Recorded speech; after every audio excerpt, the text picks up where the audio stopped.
Welcome again to the Fantasy Football Chronicles channel. Now that the international break has begun, we figured it would be an ideal opportunity to include wildcard drafts. We've no intentions of using it this week, but if your team is in need of it, here are 2 drafts for you to consider.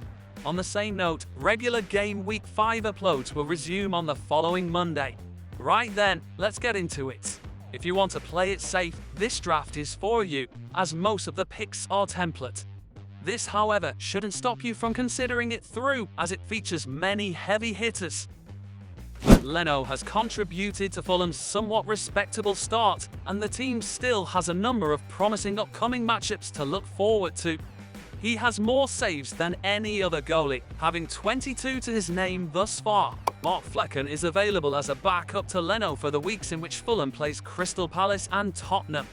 In those 2 weeks, Flecken will be up against Everton and Burnley. Kieran Trippier's 10 attempted assists are the most of any teammate, while Destiny Doggy is 5th among defenders in expected assists. Always a threat in attack, Ben Chilwell provides cover to Chelsea's defence, ahead of attractive matchups against Bournemouth, Fulham and Burnley. In light of the Magpies' next favourable ties against Sheffield, Burnley and Wolves, Sven Batman offers a double-up on their defence. A staple pick in the defence, Purvis Estupiñán leads all defenders in both attempted assists and expected assists after 4 game weeks. In Spurs' past 4 games, James Maddison took the reins as the team's main playmaker. He was credited with 2 big chances created and 10 attempted assists. Raheem Sterling's confidence may have taken a hit after going scoreless in Gameweek 4, but he still leads the squad with 48 touches inside the opposition box so far this season. Yet to blank at home games so far, Soccer tallied up the 3rd highest expected goals figure among midfielders after only Bryan Mbeumo and Salah, having produced FPL returns in the previous 2 games. Marcus Rashford leads his side in shots with 14 and will play 4 of his next 6 games in front of his home crowd, proving to be a popular asset among mids so far this season.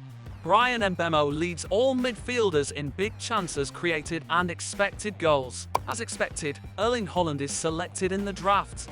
In fact, he leads the league in shots, expected goals and goals scored. Even though he hasn't scored in 3 of his first 4 matches, Nicholas Jackson is 2nd in expected goals among forwards, behind only Erling Haaland.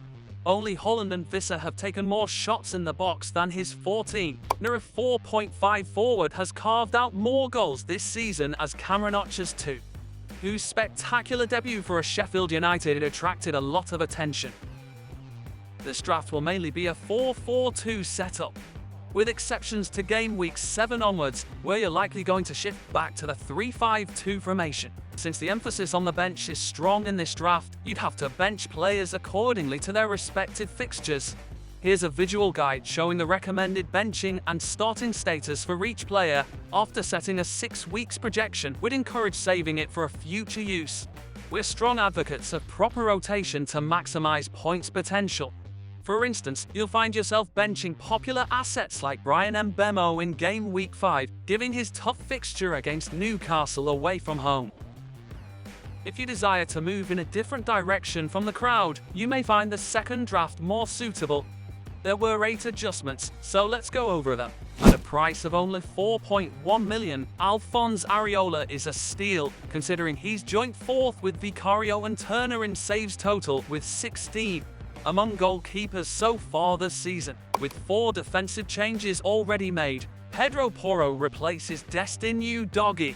His 1.08 expected assists ranks him 3rd among defenders despite missing 1 game this season. After claiming his first start against Manchester United in Game Week 4, Oleksandr Zinchenko provides a solid cover in Arsenal defence, ahead of generous ties with Everton, Bournemouth and Sheffield. Newcastle's defensive double-up has a safer route in Dan Burn after concerns over Sven Botman's fitness. Also on the draft is Issa Kabori, who's mostly useful as a budget enabler, though he didn't start in Luton's last match, so you may want to look elsewhere, perhaps at Bell or Baldock. With just 1 change in midfield, Son is selected over Marcus Rashford.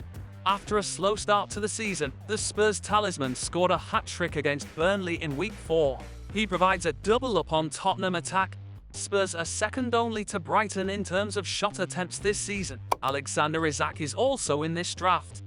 The Swede forward offers an attacking cover for a Newcastle, as they've generous upcoming schedule, including ones against Sheffield United and Burnley in game weeks 6 and 7. Evan Ferguson is a cheaper option to the widely sought-after Nicholas Jackson. Will play with Erling Haaland up front to help create a more well-rounded team. Given that he's only 18, there are some concerns about whether or not he'll be a regular starter. But in his last game against Newcastle, where he scored his first Premier League hat-trick, could be enough to secure his starting position. For this draft, you'll be shaping in the attacking 3-4-3 setup for the most part. You'd also be able to afford saving your transfers for the first 3 weeks, since this wildcard draft covers the essential picks.